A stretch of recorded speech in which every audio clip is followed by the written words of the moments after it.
Previous lectures we studied transverse vibration using influence coefficient method and transfer matrix method.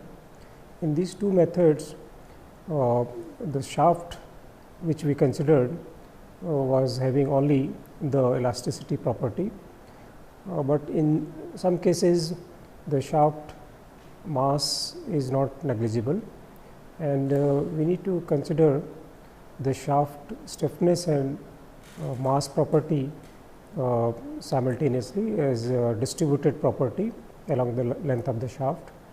And for such case, we need to model the shaft using a continuous system approach. In continuous system approach, as we have seen in the torsional vibration case also, that each and every particle of the beam is independent of each other, and a continuous shaft is having infinite degree of freedom. And for when we model this kind of system, the differential equation, the governing differential equation, generally it becomes partial differential equation. So when we are considering only the one dimensional model of the shaft, so generally we'll be having the differentiation with respect to time as well as spatial coordinate, that is along the length of the shaft for 1 degree of freedom system. And for the present case, we will be considering the simple one dimensional problem, not one degree of freedom, but one dimensional. So in this only the property of the mass and elasticity will be changing along the length of the shaft. And in this particular case, we expect the calculation of the natural frequency and the mode shape will be more accurate as compared to when we consider the shaft as massless. And generally this is the case when shaft is relatively thicker. In this particular case, we will be considering the Euler-Bernoulli beam model, which we generally study in the strength of material Euler-Bernoulli beam model. And not only we will be obtaining the natural frequency and mode shape or eigenfunction, also we will see how the force response can be obtained using this eigenfunction property along with the orthogonality property of the eigenfunctions. So let us see what are the things we will be covering in this lecture. So basically we will be dealing with the continuous system approach for transverse vibration. Free and forced vibration analysis we will be doing for simple cases. So various concepts like boundary value problem, eigenvalue problem, eigenvalue and eigenfunction, orthogonality condition, modal analysis. So these will be covering in very briefly. I will not go in much detail on this because our main focus would be to use this model, continuous system model, for finite element formulation, which is having more versatile application. So with this as introduction, so let us see how the continuous system model for transverse vibration we can able to do it. So if we have a shaft, this is the axis of the shaft, and one of the, let us say we are considering one of the plane, and in this we can have some kind of distributed load or distributed force onto this particular beam, which is function of z. So this is the force per unit length, or we can have concentrated force at some specified location, let us say z naught, Now, if we want to analyze a particular plane, let us say a plane which is perpendicular to the axis of the shaft. If we see this particular shaft from side, maybe any cross section we can take. For this case, we have considered, let us say, circular cross section. So, we have coordinate x and y here. So, during bending of this beam, generally we consider this particular plane, and in Euler-Bernoulli beam hypothesis, we assume that this particular plane remains plane after bending, and this is the elastic line of the shaft, and always it will be perpendicular to the elastic line of the shaft. So, that if it is bending, this is the elastic line of the shaft. So, this particular plane will be perpendicular to this elastic line. Also, it will be it will not distort, it will remain plane after bending also. So, this particular hypothesis will be using it, and in this particular case, Euler-Bernoulli beam, when we are applying forces in let us say y direction, there will not be any displacement in the x direction would take place. So, as such, there is no coupling, elastic coupling between the force and the displacement in two directions. So, if we are applying force in y direction, displacement will take place in that direction only. In this particular case, the displacement, as we have seen earlier, there will be linear displacement and the slope of the beam. So, we will be having two coordinates will be required to define the displacement of this particular shaft segment. Now, let us try to obtain the free body diagram of this small segment.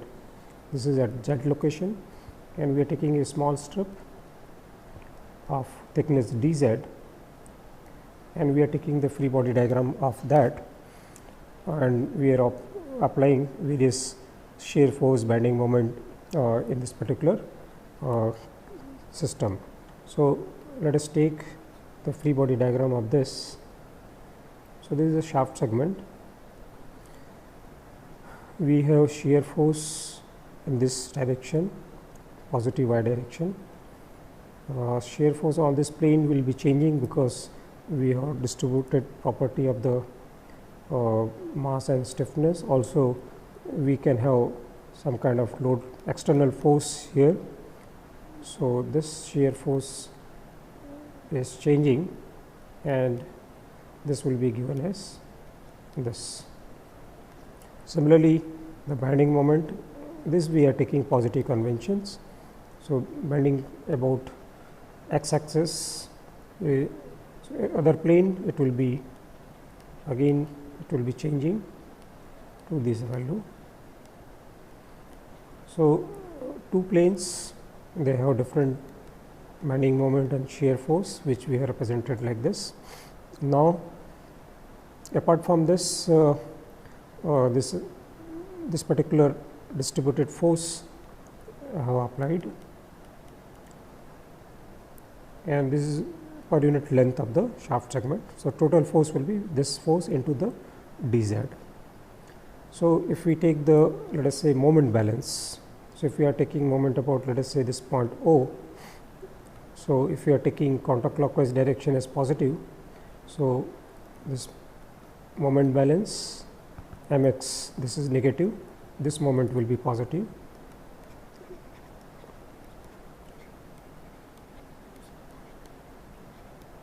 Then moment because of the sy will be again negative,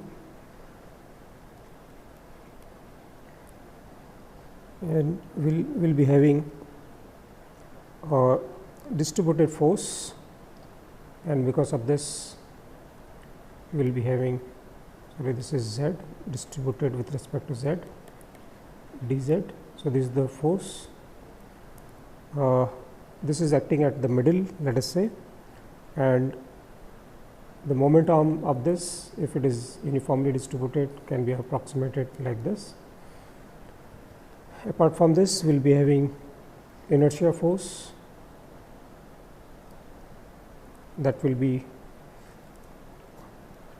mass into, or mass per unit length into segment of the thickness of the shaft segment. So, this will be the mass of the shaft segment into angular this linear acceleration. So, this is the inertia and it will act at the middle. So, moment will be this one, and because this is acting in the opposite to the y direction, so downward direction. So, it will produce a counterclockwise moment, positive moment, and this is equal to 0. In this particular case,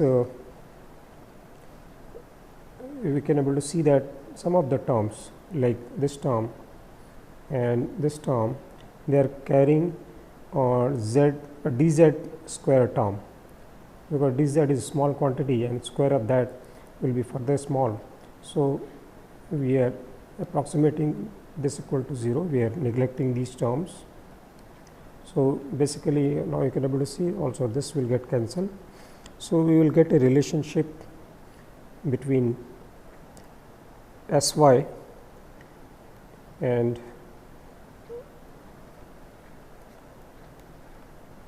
dz minus Sy dz is equal to 0. So, even this will get cancelled. Now, we know that bending moment is given as EI del square V is, let us say, displacement, linear displacement, so dz square. So, this expression we can able to write it as del z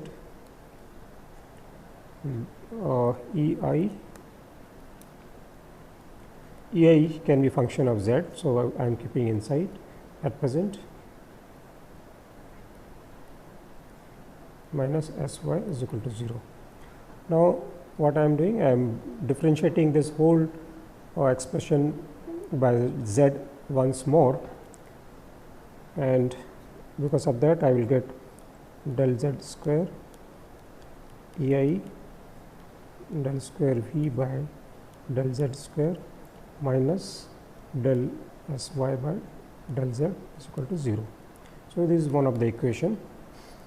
This we obtain by moment balance. Now, we can able to do the force balance. For force balance, we have shear force and external force and inertia force. So, these we can able to equate keeping the sign. So, force balance Sy is in positive direction, Sy, and the change in that is in negative direction. So, this, and then we have external force which is distributed is this, and if we have concentrated force, that also we can able to incorporate in this. So, F naught, and we are using a direct delta function this. So, basically this will give us a concentrated force as distributed force over a very small length, and if we multiply this by dz, we will get the force, total force. So, this is basically distributed force per unit length over very small length, and into dz will give us the total force. This is the distributed force over finite length, but this is for very small length, and whenever z is equal to z naught, then only it will be having this will be having one value, unit value, otherwise it will be 0. And apart from this, yes, so this will be equal to m, that is rho a dz, that is mass of the shaft segment, and acceleration. In previous expression when we derive the moment. So, these were the moment equations. We equated this equal to 0 because in the Euler-Bernoulli beam we do not consider the rotary inertia in this. So, that is why we have not taken the rotary inertia here. With the rotary inertia, if we are considering that particular beam is called Rayleigh's beam, there is a higher order beam. So, we are not considering here, we are equating it to 0. So, but linear acceleration we are considering and mass into linear acceleration we are considering in this. So, now we can able to simplify this, this will get cancelled. So, this will give us dy by dz is equal to minus rho a del square y by del t square plus external force, distributed force, and the concentrated force that z is equal to z naught. So, this particular expression we got is second equation. Now, you can able to see in the first equation we have this particular term. So, we can able to substitute this here.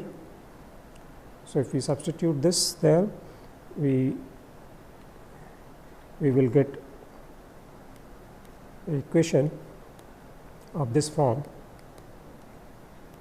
This term is as it is. Now, we are substituting this term. So, we will be having rho a del square y by dt square, and other terms I am keeping in the right hand side.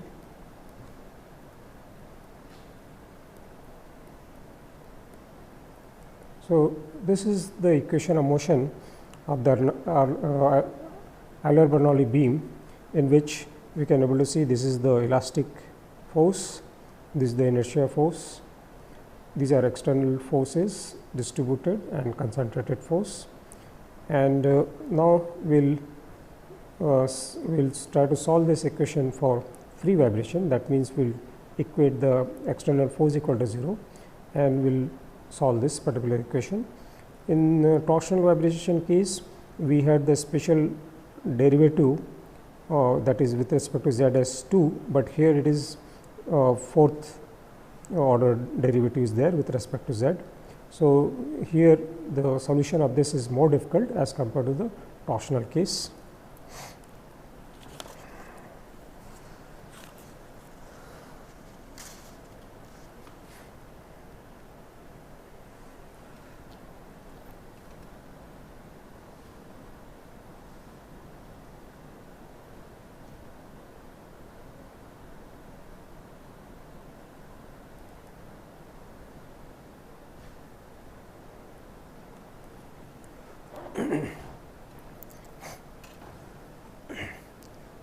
So, we derived the governing equation for Euler-Bernoulli beam for transverse vibration.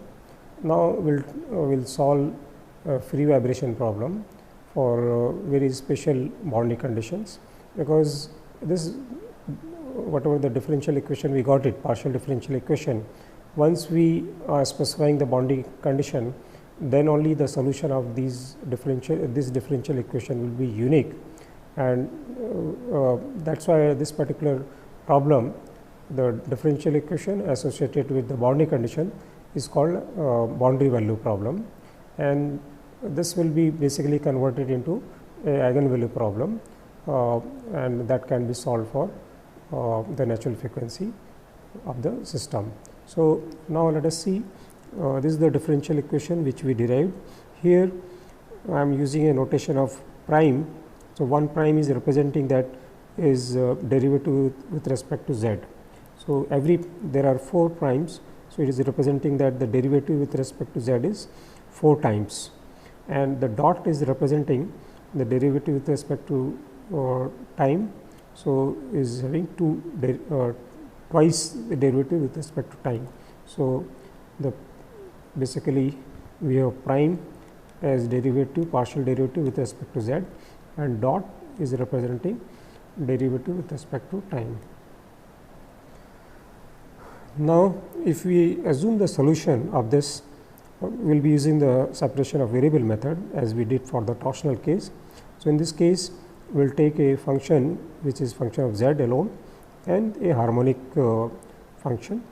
In this particular case, now for free vibration this quantity will be 0 and the motion we expect as a harmonic.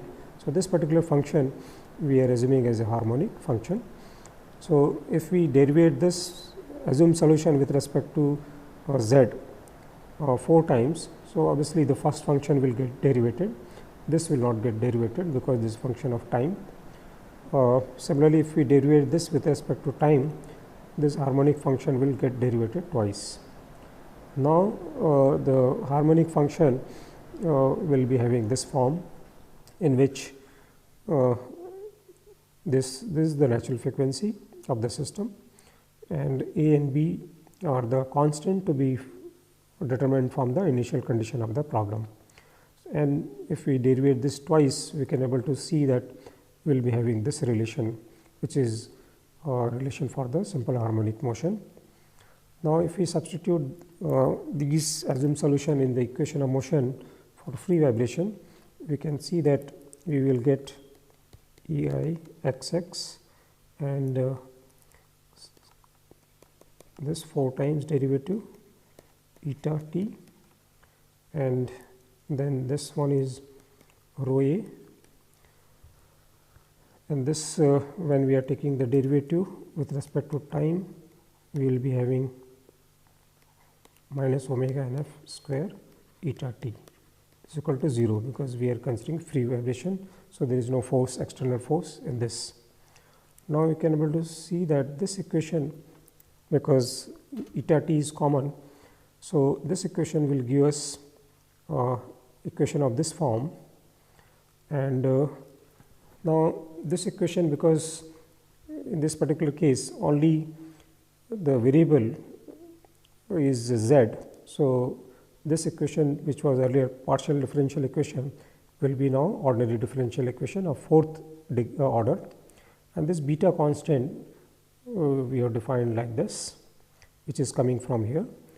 Now, we need to solve this particular differential equation using the boundary condition of the problem. So, till now we have not talked about what kind of boundary condition we need to apply it, but now for solving this we need to consider the boundary condition. So, general solution of that is this will be having 4 constants. So, not only sine, cosine, but their hyperbolic functions also will be appearing in this. In torsional case, we had only the harmonic function, not the hyperbolic ones. So, now we are considering a beam of simply supported end condition like this. So, in this we can have some kind of, there is no loading, but we can able to disturb the beam and we can able to analyze the free vibration of that. So, for this simply supported beam, we can able to see if we have this as z axis, this is y. So, here we have z is equal to 0, total length of the beam is, let us say, capital L, or the span of the beam is L. So, here we have boundary condition that the displacement will be 0 at both the ends at x is equal to 0 and at x is equal to L. So, this is the displacement at 0 at both ends, and apart from this we will be having moment 0 at these two ends. So, basically this double derivative is representing the moment if we multiply this by constant E I. So, basically E I is constant. So, there is no meaning here if we retain it. So, we have removed that. So, double derivative of this at x is equal to z is equal to 0 and z is equal to L are 0 because this is simply supported condition, which is representing a moment r 0 at these two ends. Now, once we have these boundary conditions, we can able to, we have 4 boundary conditions. In this equation we have 4 constants. So, we can able to apply the boundary condition in this problem, and we can able to solve for C1, C2, C3, C4. So, if we apply first boundary condition, this one here, if we put z is equal to 0 here, this will be 0, this cos term will be 1, similarly this will be 0 and cos will be 0. So, we got this term. So, basically this equation is C2 plus C4 is equal to 0 if we simplify this. Similarly, if we put x is equal to, z is equal to L in this expression, the second boundary condition, because this will be sin beta L, all terms will be there. So, this is equal to 0 because this the displacement at z is equal to L is also 0. So, this is second equation. Now, we will apply this boundary condition for moment. So, this is the same equation for moment, because we need double derivative of this function. So, we are taking double derivative of this with respect to z. So, we will get this if we differentiate with respect to z twice, and now we are substituting this particular boundary condition here. So, we are keeping z is equal to 0. So, first term will be 0, third term will be 0. So, basically if we simplify this equation, now we will get minus C2 plus C4 is equal to 0, and the last boundary condition, this one, if we substitute, we will get this equation. So, basically we have 4 equations, that is first equation is this one, second is this one, third is this one, fourth is this one. So, these 4 equations contain 4 unknowns. So, we can able to put them in this particular form. So, all the unknowns I am keeping here. So, basically I have rearranged those equations, 4 equations in a matrix form, where unknowns are here and all the known quantities are here. And we have seen that from the first equation and third equation we got this, and from these two we can able to see that these two conditions are only possible when both C2 and C4 are 0. So, if both C2 and C4 are 0, if we put this here, this equal to 0. So, basically you will see that from second and third equation, from fourth equation, second and fourth equation, we will get this, because other equations will be 0, they will not contribute anything. So, from second and fourth equation, after putting this equal to 0, that means C2 is equal to 0 and C4 is equal to 0. This will reduce to this 2 by 2 matrix, where C1 and C3 are unknown. Now, if we take the determinant of this equal to 0, we will get a equation like this. And this particular equation, we will see that this all terms beta, sin beta L and sin h beta L is one solution common, that is beta is equal to 0. But beta cannot be 0, otherwise we will be having trivial solution.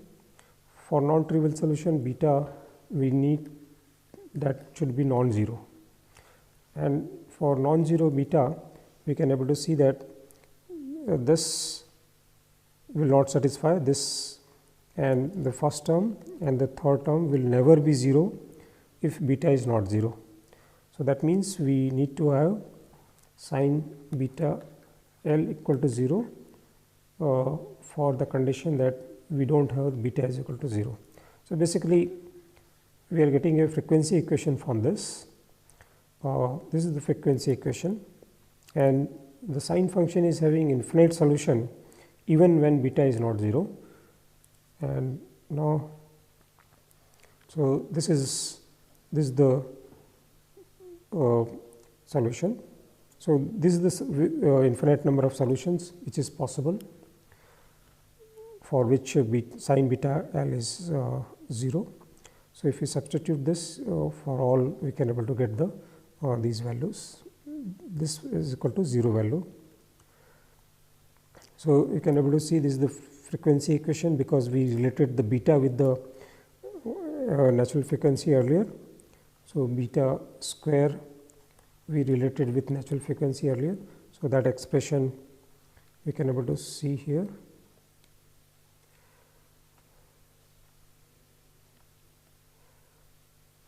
This expression.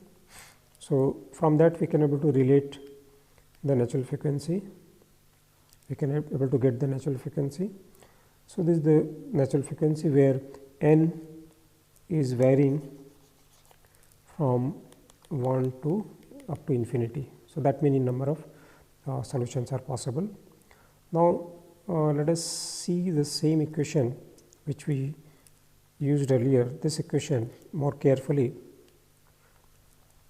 If we take first equation of this, C1 sin beta L and C3 sin h beta L is equal to 0.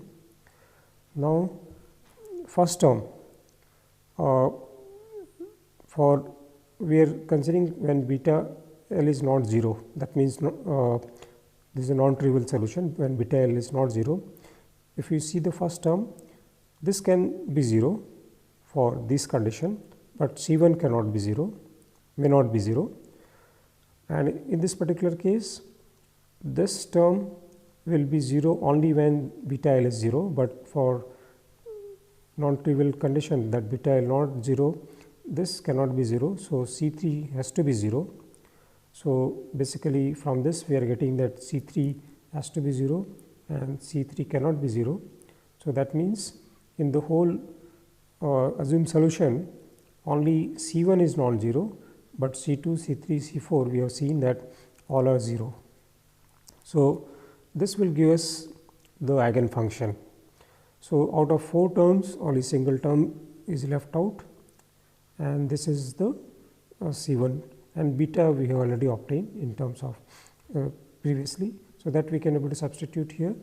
So, this is the eigenfunction where n can be 1, 2, 3, 4, and this eigenfunction is nothing but the mode shape. We can able to draw the mode shape, how the beam will vibrate in simply supported case. Let us say for mode 1, that is n is equal to 1. So, n is equal to 1, this eigenfunction is giving us a half sine. So, mode shape will be something like this. For n is equal to 2,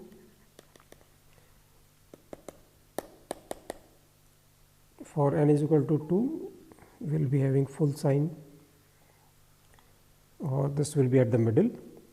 So, this is the node we expect, and for n is equal to 3, we will be having this. Similarly, if we increase various modes, this number of nodes will be increasing. You can see here it is 1, but here it is 2. So, we expect for every further increase in the mode shape, we will be having intermediate nodes in this particular mode shapes. So, this is a typical mode shape for simply supported beam, which we obtain from the free vibration analysis.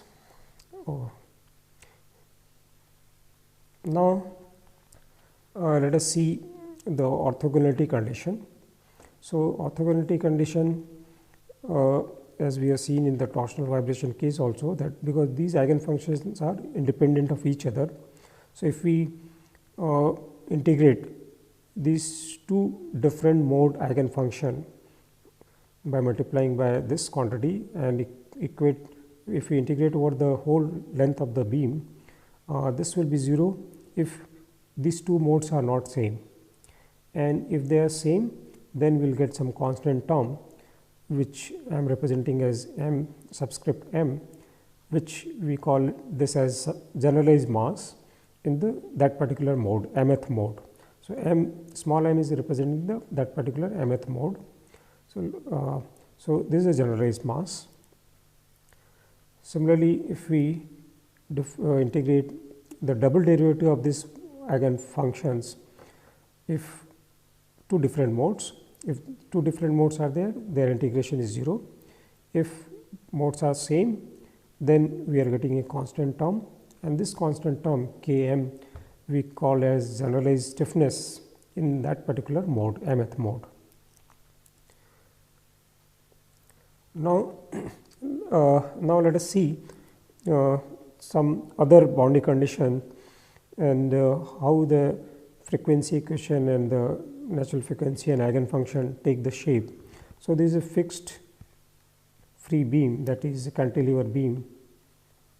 In this particular case, we have boundary condition that this is the fixed end. So, we will be having this equal to 0,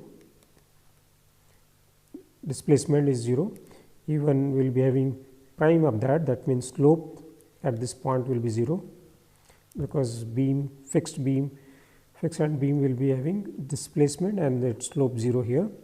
Similarly, here we will be having shear force equal to 0. So, we will be having bending moment and shear force. So, shear force, first let us say bending moment. So, double derivative at x equal to 0, and shear force is represented by triple derivative with respect to z, this will be 0. So, these are the boundary condition. So, we have 4 boundary condition as we had for the simply supported case. We can able to apply to the chosen solution to get the C1, C2, C3, C4 constants, and finally, on the same lines basically we will get this kind of function, this kind of equation. This is a transcendental equation. Earlier we had for simply supported case sin beta is L is equal to 0. Basically, this equation is the frequency equation, and roots of this will give us the natural frequency of the system, and if we obtain the roots of this is the natural frequency of the system, where beta is related with the natural frequency which we already seen. So, this is the natural frequency for cantilever beam case, and this for first mode and for this for higher modes. And eigenfunction is in this particular case more complicated, because some of the more terms of this constant C are non-zero. So, this is the eigenfunction, and if we plot this, we know that the mode shape for this particular case, let us say for n is equal to 1, if this is the center line, we will be having because at this end we have slope and linear displacement 0. So, while drawing the mode shape we need to take care of that. So, first mode will be something like this, where we can able to see displacement and slope. If we draw the tangent here, that will be along this, that will be 0, and second mode, in second mode also that particular condition we need to satisfy, but we will find another node here. So, this is 0, but we will be having one node which will be appearing here. So, basically during oscillation they will be having oscillation in other extreme in this direction, or this will be having vibration like this. Third mode, then we will be having another node here. So, that can be extended for, so this for n is equal to 2. For higher modes we can able to draw the mode shape on the same lines. Let us see another boundary condition, that is when both end of the beam is fixed. So, in this particular case we have displacement and slope 0 at this end, and here also the same condition is there at z is equal to L. So, now we have again 4 boundary conditions. We can able to obtain the 4 constants from the chosen function, that is C1, C2, C3, C4. We will get a frequency equation like this. This is the frequency equation, which is transcendental equation, and solution of this will give us the natural frequency, and this is the eigenfunction, because we can able to, once we are obtaining the C1 to C4, eigenfunction will be in the explicit form. Now, we can able to plot this and we can able to get the mode shape out of this. So, I am not drawing that particular shape. So, we have seen that how we can able to obtain the governing equation, and if we have different boundary condition, how we can able to get the frequency equation, like for simply supported case we have given the more detail how we can able to get the frequency equation. Generally in the frequency equation in this particular case is a transcendental equation. In previous case we found that this particular frequency equation for discrete system it is a polynomial form, but here now it is a transcendental equation which is more difficult to solve. And apart from that, we have seen that the natural frequency are infinite in number, and corresponding the eigenfunction or the mode shape is also we can able to obtain. And once you plot them, you can able to see that each and every point on the beam that shape is defined here. As we know that eigenfunctions are not unique, their shape is unique, but not the size. And now we will see that what these natural frequency and mode shape, how we can able to use it for the forced vibration. We already seen the orthogonality condition that these particular modes are orthogonal to each other. So, this particular property which will be using it for the forced vibration analysis of such system. So, we will just outline the method how it can be applied for the forced vibration. So, this is now we are trying to solve the forced vibration. So, this is the governing equation which we derived earlier, in which now we are considering the forces also. This is a distributed force and this is the concentrated force. Solution of this, now we are assuming in the form of the eigenfunction and a harmonic function.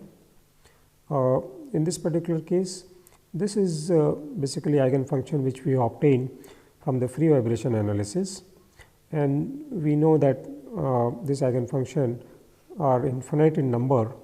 So, we are assuming here whatever the force response which we will be getting will be basically summation of various modes of the vibration multiplied by some constant, because in this we will be having initial condition constants in the nu.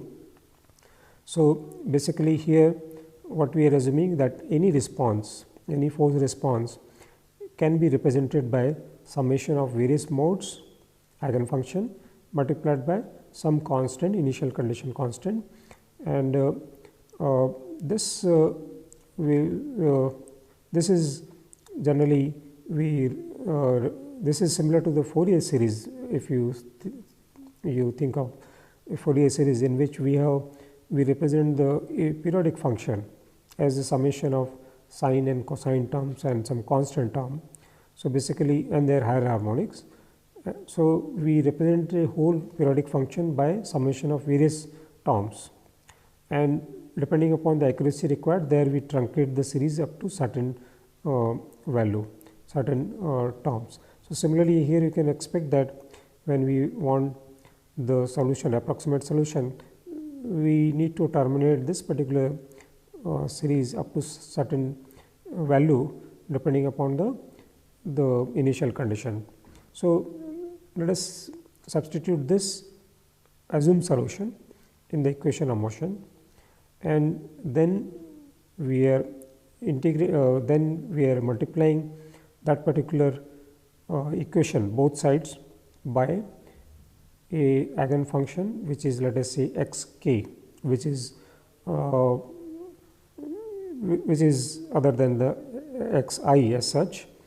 So, this x k we have multiplied throughout, and then we have integrated over the domain. So, that means first we are substituting the assumed solution, multiplying by another eigenfunction x k and integrating over the domain. So, you can able to see this particular term is belonging to this one where we have substituted this. So, once you substitute this here, the fourth derivative with respect to z will come here,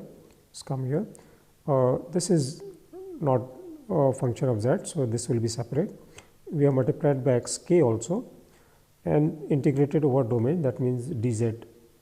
Similarly, this is the second term, this term, in this derivative will go into this function, and this is directly multiplied by x k and integrated over domain. So now you can able to see that earlier orthogonality conditions we had, that if these two are not same, integration of this will be 0. So that means in this whole series, when I is equal to k, then only the terms will be non-zero, otherwise they will be 0. So out of all infinite terms, only one term will be non-zero. So let us say that is a particular term is I. So from previous equation, basically here you can able to see this will be having some value. So we are getting this one.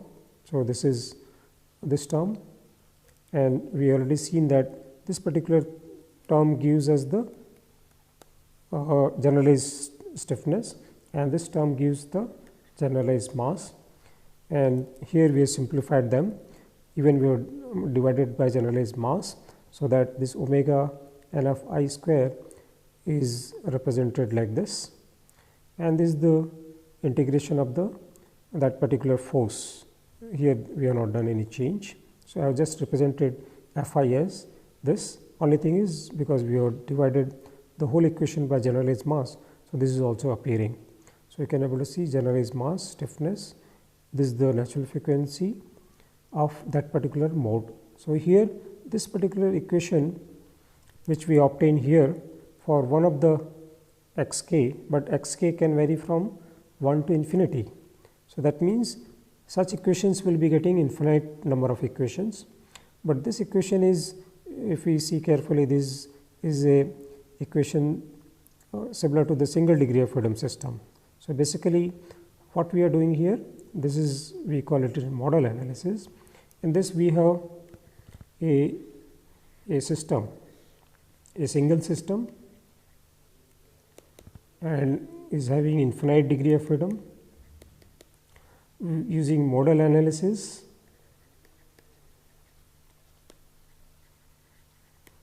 we have converted this single system to infinite systems, and each system is having 1 degree of freedom. So this is model analysis. So now you can able to see this is simple to solve because it is single degree of freedom system. This particular force is more general in nature. If it is harmonic force, then the solution is straightforward, but if it is more general aperiodic function, then we need to solve using the Duhamel integral or convolution integral, and this is represented by this integral. And in this you can able to see this is the force, and these are the initial conditions of the problem. These are the initial conditions. So we can able to, depending upon the explicit form of this function, we can able to get the this particular term.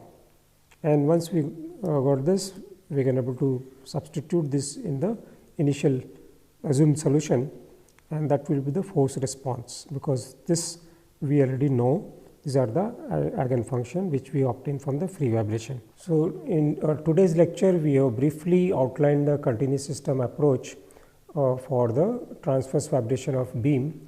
In this particular case, we have considered the Euler-Bernoulli beam, which is most simple beam, and very simple boundary conditions like simply supported case we have explained, and how to get the eigen frequency equation, natural frequency, mode shape from the governing equation we described. The idea of this is that we can get the solution of the differential equation, partial differential equation for simple boundary condition, but if we have multiple supports and some more number of disks in the shaft along with the distributed property of the shaft, we may find difficulty in the solution of such partial differential equation. So, and in this particular case, we'll be having the finite element method, which will be helpful. So in the subsequent class, we'll be exploring how this continuous system approach can be approximated using the finite element method, and then we can able to have the advantage of the continuous system, that is a distributed property of the system, and even the more boundary complex boundary conditions we can able to handle with the finite element method. So now after this 2-3 lectures will be devoted to finite element analysis of the transverse vibration.